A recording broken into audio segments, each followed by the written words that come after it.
Hey there, Alex here. Welcome to another episode on Sweet Spot Soul. I'm going to geek out on you. Uh-huh. Yep. I'm going to pull out some diagrams. I hear a lot from you guys. You like them, so we're good with that, right? All right. I want to talk about some stuff I've been learning. I just did another video on my other channel, so you might want to check it out because I go kind of deep into it. There might be some crossover here, of course. But I want to talk. I am going to pull out this map of consciousness. I want to talk a little bit about this journey that we're on, and I'm also going to talk about 12-stranded DNA today because it has everything to do with what's happening on this journey. Okay.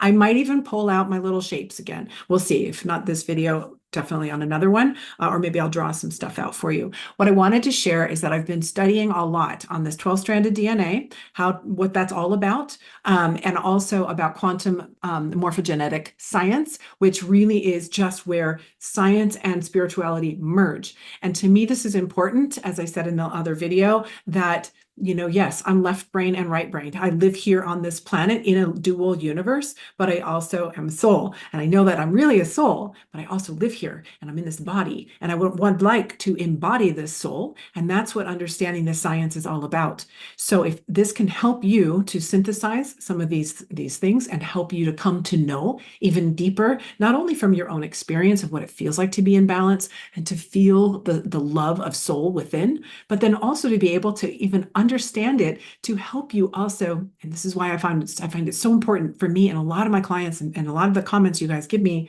is that it helps us to, in a sense, depersonalize and take the emotion out of the journey when it's difficult. That's what really, really, really helped me when I was spinning, was to be able to see what was happening from a scientific level or from a, quantum level, at least. It's all energy still, but to have a sense of that helped me to depersonalize the painful part of things, like the stories I was still telling myself until I was able to really work through that stuff and the beliefs and the crappy thoughts and the emotions that were getting kicked up. All of that was based in falsity and in fear, but that's still energetic. It's still energy and it still affects us and it keeps us from being in that balance. So it's important to find other ways to not tell those stories to yourself, to be like, oh, right. This is just an energetic thing. This is what's happening. This is supposed to be happening. And that's why I share these different concepts.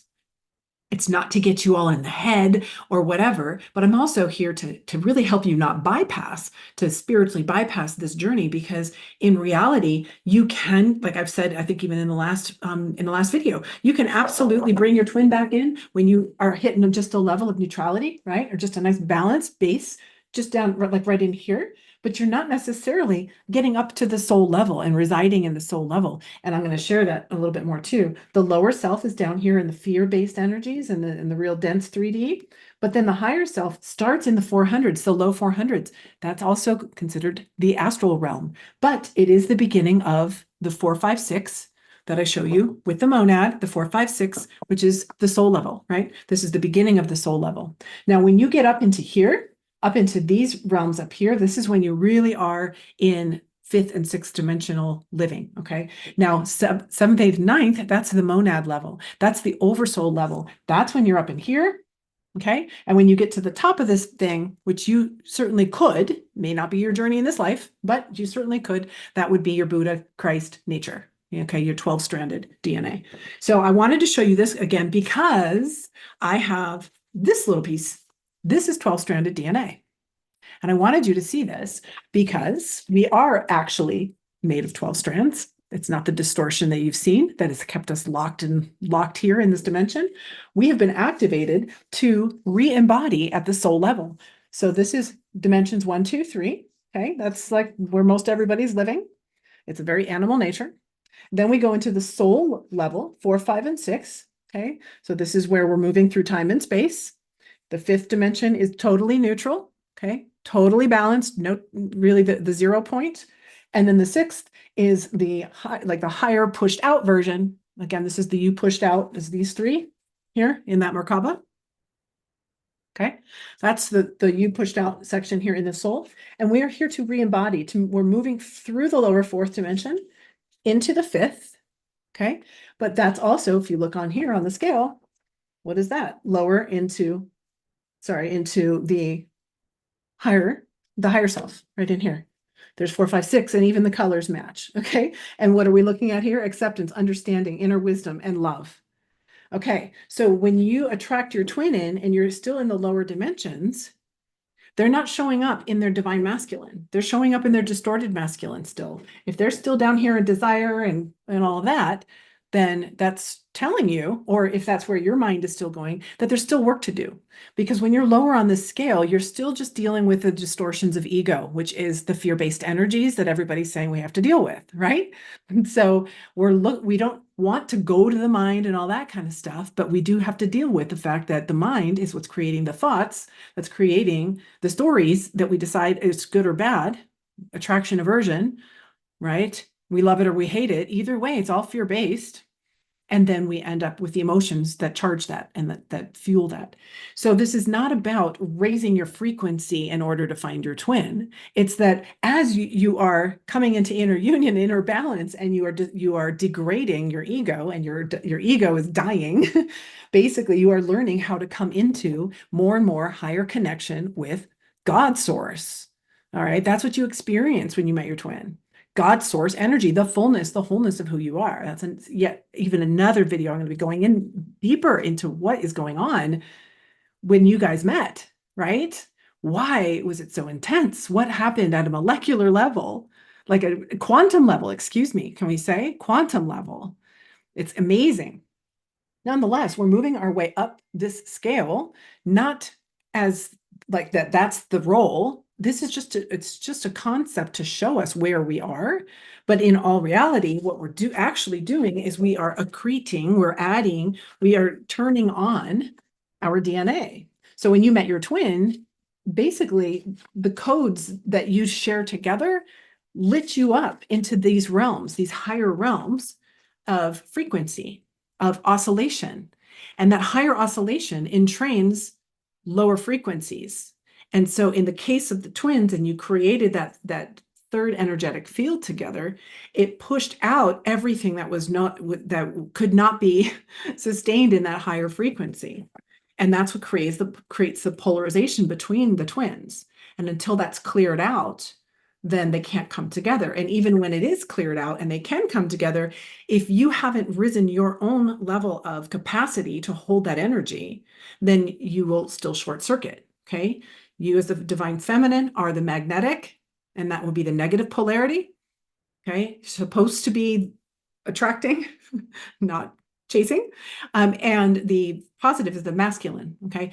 So while things are still distorted, then it doesn't mean that they can't still come together. It just means there's going to be more layers to work through and to transmute, okay, to turn back to love, so that you can continue to hold more and more and more energy. So I just did a video about a little bit about that, about what happens when they come in and so on, and what you're looking for. But ultimately, you're not really looking for anything outside of you. That's just a mirror of your own energy.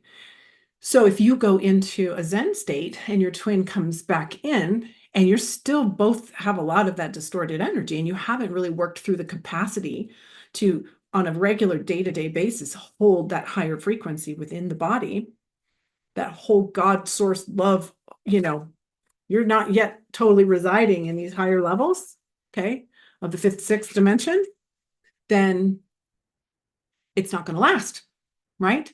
And what inner union is about is getting to that to this point right here.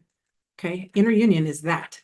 You can find moments of inner just balance, but inner union of actually collapsing that ego from separation consciousness into unity and then into the one, that's what you're looking to do. And I'll draw that out on another video.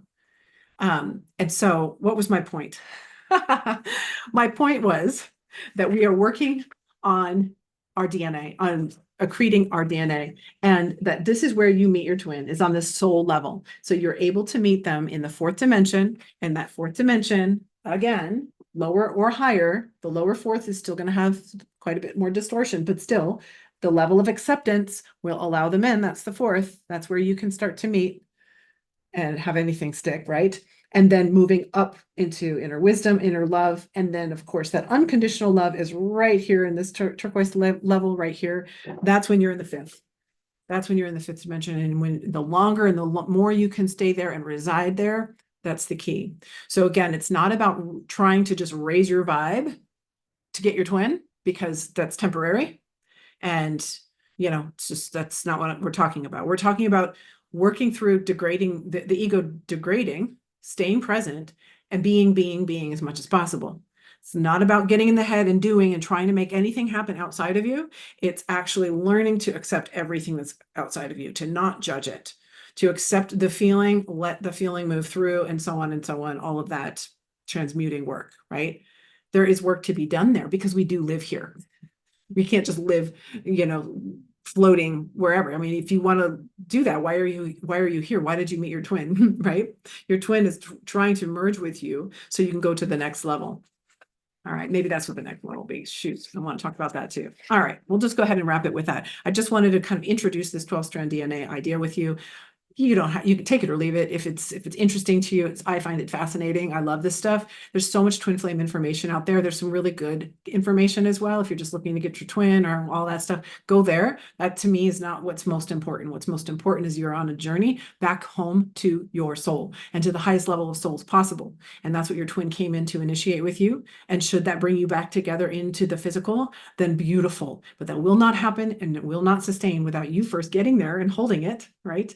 And maintaining that there and recognizing that this twin that has come, that really is that other part, that complement, that perfect complement, is going to bring the two of you together, will bring a whole new level of energy to everything.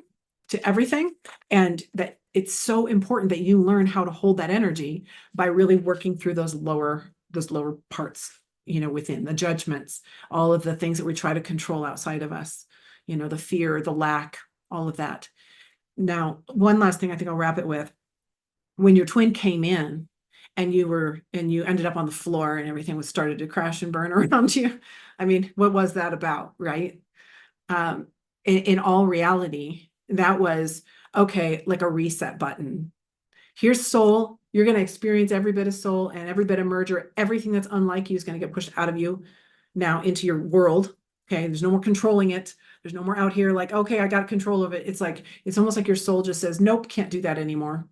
And you're no longer allowed to live in that way. It's like just ripping you out of the third dimension and pushing you onto that journey into that fourth dimension and up into the fifth. That's your journey from the fourth to the fifth.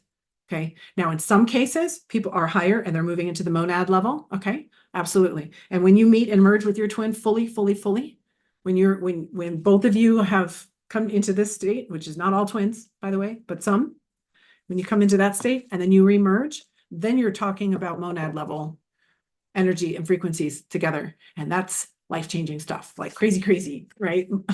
Totally crazy interdimensional stuff. And that is happening for some because that's what their journey is about. So that's really moving up into this level. I'm sorry, into which level? This one right here, this level. So just more stuff I'm studying. It's really fascinating. It's deep, it's crazy. But again, I love it because it's helping me to put some of the smaller, finer pieces together so that I just understand it, but then I just let it go. And so when I have those experiences, those really high highs, and I mean, it's so amazing. And when I have those feelings now, there's like a context to it, right? And then sometimes if I'm challenged still, because I haven't locked it in fully yet, and it'll always be a journey, but when those challenges come, and certainly, I'm helping a lot of people with this, it's almost easier to be able to look at the context of it when you have some of these other ideas to synthesize what's happening instead of always having it be emotional. Because when it's emotional, it's much harder to not go into that story and drag yourself deeper into the ego again and into the fear. When you can actually just take it out and look at it from a discernment, from a curiosity, and more from a science and spirituality. Where do they meet? How does that work? It really does show you how freaking powerful you are and how much of a creator you are and how much we're all connected. And it's really a beautiful journey that way. And then you can kind of depersonalize it and kind of let go for a minute and go, oh, right. This is actually just the mechanics of how this works. And it's fascinating stuff. So anyways, I hope you found that interesting. Love to hear your thoughts and comments. If you need any help along your journey, check in the description box. You'll find a thing there. And I'll keep digging into some more of this stuff if you guys are finding it fun and interesting. Okay, I'll talk to you soon. Thanks.